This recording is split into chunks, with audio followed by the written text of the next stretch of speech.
Okay, here we go. I'm going to attempt to explain this. This is the console that I'm building for the Nash hot rod, and this little unit compartment matches the one on the dash that houses the radio in the car. Found it on eBay. Nobody wanted it because it didn't have a radio in it, but so I'm using it to mount my gauges and switches in. And I've been wiring this thing up for the last several hours. I have this bar here, this bus bar, and it's not the ideal thing because it's not a solid bar through here. I had to daisy chain everything together on the grounds and on the power supply side, but it was free, so that's part of the game here. And I'm going to attempt to run through this and explain what's going on here.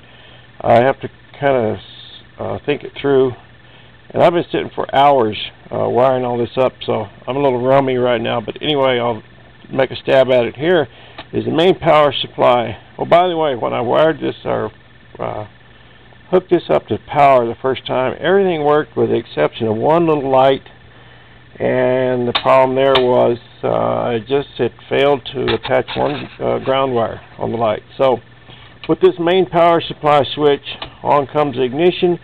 These light up, temp gauge will go here, and these three will light up. And so what this comes on, with it comes on these lights, and it also powers that bar down there, the supply side of that runs everything else. And also with this switch comes on the electric fuel pump. And from there we go to this one. When that comes on, this green light comes on, and that powers the compressor for the supply tank, which runs the airbags.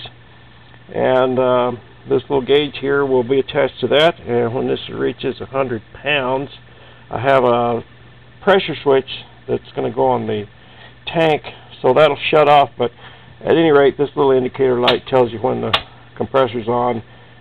Should it shut off and you still have the switch on, you can see that.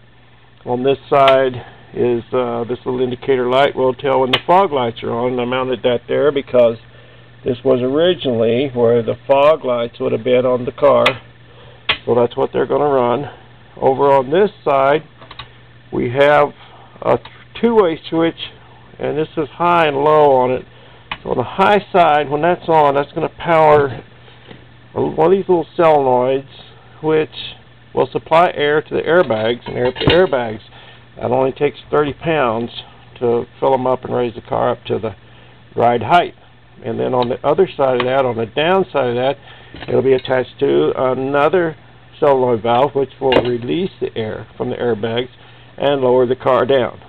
And then in the center position, it's all off. So that's that one.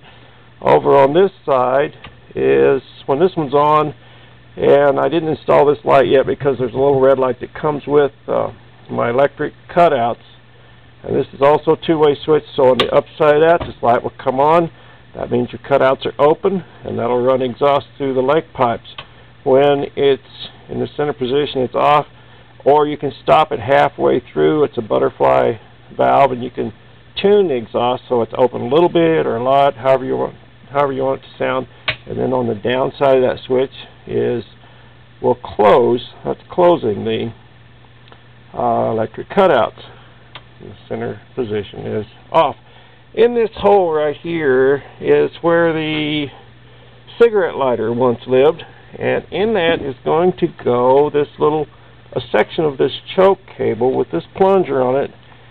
And what that'll do is it'll attach to this little valve right here, which will push that down as you push that plunger in.